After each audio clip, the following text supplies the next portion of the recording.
In March, I said, currently I'm here in Ireland, this is my parents' house, and I'm leaving in about a few weeks.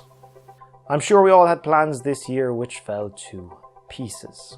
Here's my own personal look back at 2020, what happened in the world at large, some of the biggest gaming stories, and the wonderful games I used to escape it all. Australia still on fire. Apocalyptic scenes which led to 65,000 people being displaced. The fires raged for months on end, starting in July of 2019 to February 2020. There's also a new coronavirus in China, but I'm sure it's no big deal. In the gaming world, Sony unveils the PS5 logo at CES. It looks sort of like what you'd expect. If it ain't broke, don't fix it. The selling points for the new hardware are 3D audio, haptic feedback, high-speed solid-state drive, ray tracing and Ultra HD Blu-ray. Still no look at the console, even though the Xbox Series X was revealed the previous month at the Game Awards. On my own personal gaming landscape, I start the year by returning to one of the most awe-inspiring worlds. Life will be difficult, but the price of revolution is always dear. If we are patient with her, rapture will come to us. This time as a Big Daddy in Bioshock 2. I never tire of walking these Art Deco halls, injecting myself with life-altering plasmids to fend off scores of twisted enemies. Learn more about this failed utopian experiment and the people involved. Dionysus Park was my home delta, an experiment in social unity cut short by human folly. France records the first death outside China of the new coronavirus, COVID-19. Trade shows, sporting competitions, art events and festivals are cancelled. Italy, South Korea and Iran see a rise in cases, and by the end of the month, the number of new cases in the rest of the world surpassed those in China. Microsoft, Epic, PlayStation, Facebook, Kojima Productions and several others announced they won't be attending the Game Developers Conference. Shortly afterwards, the event organisers postponed the event until later in the summer. Wishful thinking.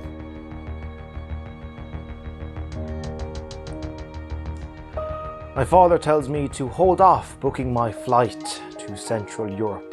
He doesn't think I'll be going anywhere. I wish I could talk to you. I'm sorry. I'm sorry about everything. As bad as things may look in the world, at least they aren't as bad as the situation on the USG Ishimura. Over the years, I must have replayed this 6 times. Highly recommend you play in the dark and scare the bejesus out of yourself.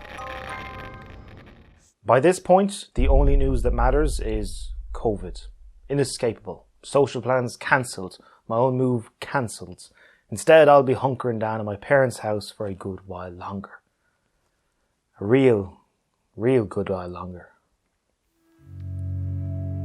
The downward spiral only accelerates. On the 11th of March, the World Health Organization officially declares this a pandemic. Markets around the world crash. Italy shuts down. Japan's 2020 Olympics are cancelled, crushing the hopes of a country which put billions into preparations. America closes its borders to 30 plus countries. Even Ireland closes its bars. A true sign the end is nigh. Never has it felt so good to escape. A simple goal: spread the ashes of Kratos' wife on the highest peak in all the land. Physically, I'm just sitting in a chair, but in my head, I'm with these two characters travelling across this beautiful world.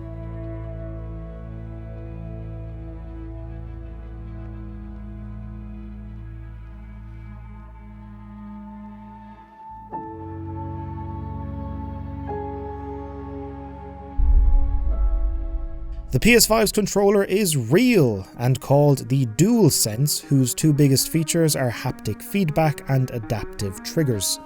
The dual-tone design hints at what may be to come for the console itself. However, April belonged to Nintendo and Animal Crossing New Horizons. After releasing towards the end of March, a month later, it had sold 5 million digital copies. I'm playing an equally adorable game, Psychonauts. The summer camp is one of my absolute favourite settings. Eccentric, hilarious characters and an interesting story. Oh, and a sequel is in development. Dreams do come true if you just believe. Which piece talks about the milkman? But it's all about the milkman. Can't you see? Regarding the whole pandemic thing, vaccines are well underway. The best and brightest are working together to help the world. It is kind of inspiring.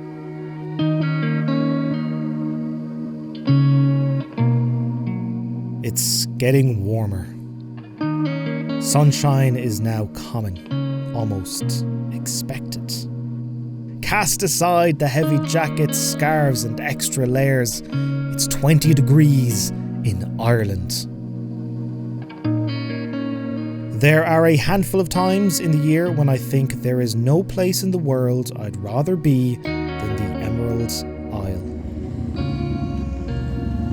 This is one of those times. Video game news, I'm sure, happened this month. The Last of Us Part 2 story got leaked, but I'm barely paying attention. Happy being in my own little world, going on long walks in the sunshine, sitting out in the back garden with a cold drink and a good book.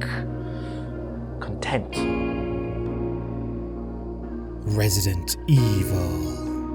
One of the longest and most beloved series which I had yet to make an episode about. This changed. Chris, this way. There are only 3 STARS members left now. Captain Wesker, Jill, and myself. Next year, Resident Evil 2.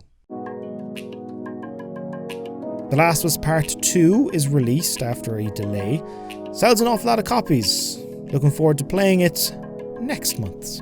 South Park, The Fractured Butthole, is this month's episode of Platinum Journey, and I am giddy.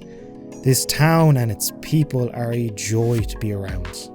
I don't think the story is as good as the first game, but the combat has much more depth and requires a bit of thinking before each move on the highest difficulty. Fingers crossed for a third South Park game.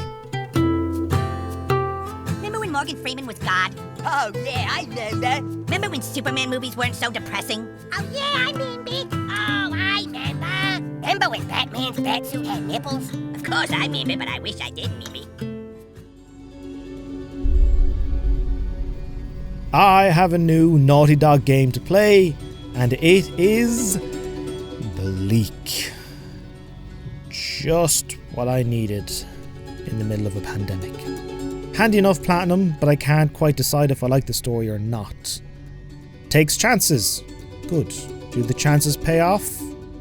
I don't know. Absolutely fascinating game to talk about though. I even made a 40+ minute video doing just that. Thoughts about The Last of Us Part 2. Scandal. Oh, ladies and gentlemen, an Irish scandal. Okay, listen to this. I'm going to read what I've written down. Despite the government guidelines saying no more than 50 people at an indoor gathering, and by guidelines it is a criminal offence to go over this, politicians in all government parties attend an 80-person golf dinner in County Galway. Public fury ensues, demanding heads to roll. And I'm one of those people. Be an asshole? Fine. Be a nice person? Even better. But don't be a hypocrite. Don't be a hypocrite. That really gets me going. Every person who attended that dinner, I would like to personally load them into a cannon and fire them at the sun. I would like very much for the next, Minister of Trade to think twice before he attends a massive function in the middle of a pandemic that he's told the people not to do. Jesus, Seamus, I was going to go to the golf dinner, but the last fella who did that, they loaded him into a cannon and they fired him at the sun. So I think I'll mind my P's and Q's and actually be a decent citizen and a public servant. Oh, what a world.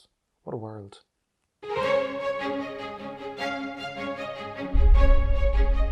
Microsoft announces its next-gen console, the Xbox Series X, will cost $499 or €499 in Europe. Also, a less expensive version without a disk drive and capable of playing games in 1440p instead of 4K will retail for $299, the Xbox Series S.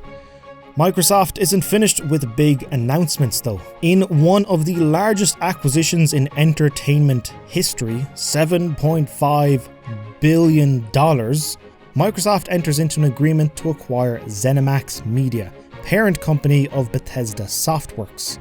The Elder Scrolls, Fallout, Doom, Dishonored, the new space epic Starfield will all be owned by Microsoft. What does this mean for exclusivity going forward? Details are unclear. However, all the Bethesda classics will be heading to Xbox Game Pass, and all future Bethesda games will be released day and date on the subscription service too. Sony's turn to announce their console's price. $499 for the disc version, $399 without. Release date just a week after Microsoft's. I'm putting the finishing touches on an hour-long Pokemon journey through Johto. Playing Pokemon makes me feel like a kid again. Going on an adventure through a fascinating world, training Pokemon, battling gym leaders, and trying to become a Pokemon champion. Fatigue from COVID is starting to set in for some people. Some of the pictures and videos I see this month and the end of last month put me in a state of disbelief. Unsurprisingly, Ireland enters another lockdown with case numbers on the rise. October is the spooky month. No better time to finally play Bloodborne. It lived up to the hype. Difficult, but fair. We are born of the blood, made men by the blood, undone by the blood. Our eyes are yet to open. Fear the old blood. I look forward to tackling the DLC at some point. A new console generation begins. Both the Xbox Series X/S and the PS5 are released. PS5s are immediately sold out and almost impossible to find. Miles Morales, Demon's Souls being big hits. Surprisingly, Astro's Playroom, which comes free with the PS5, is a delightful ode to PlayStation history and shows off the full functionality of the new DualSense controller. Shiny new games are great and all, but I'm spending my November playing Metal Gear Solid 2. The Platinum is proving far more difficult than I anticipated. Endless VR and alternative missions pushed me to the point of giving up. I hoped to have the Platinum Journey episode finished and move on to Ghost of Tsushima, but that's impossible. MGS2 is kicking my ass.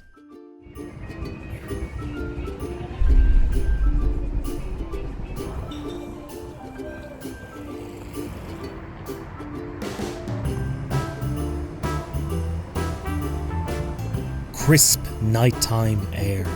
Bright white lights contrasting the jet black sky overhead, while multicolored lights emit an inviting glow due to the descending mist. I feel cozy. Compounding my chipper mood, vaccines are approved and currently being rolled out. Ladies and gentlemen, bring on the roaring 20s. Cyberpunk 2077, one of the most hyped games in recent memory, is finally released after multiple delays. On high-end PCs it looks spectacular. True immersion in the densely packed and gorgeous Night City. On PS4 and Xbox One, however, plenty of players complain about bugs and crashes. CD Projekt Red, the game's developer, encourages any player who wants a refund to request one through Microsoft or Sony. Microsoft expands its refund policy, Sony the same, but also goes a step further, delisting the game from the PlayStation Store until further notice. Ending on a personal gaming positive note, after many frustrating hours, I beat Metal Gear Solid 2. Now to kick back and be drawn into the enchanting world of Ghost of Tsushima. 2020 is in the books. Thank you for joining me for a look back at a year almost unlike any other. It's been about 100 years since the last year like this. Hunker down, folks. Play more video games, watch more movies and TV shows. There is light at the end of this dark tunnel. So, here is to 2021. And as for 2020, go fuck yourself.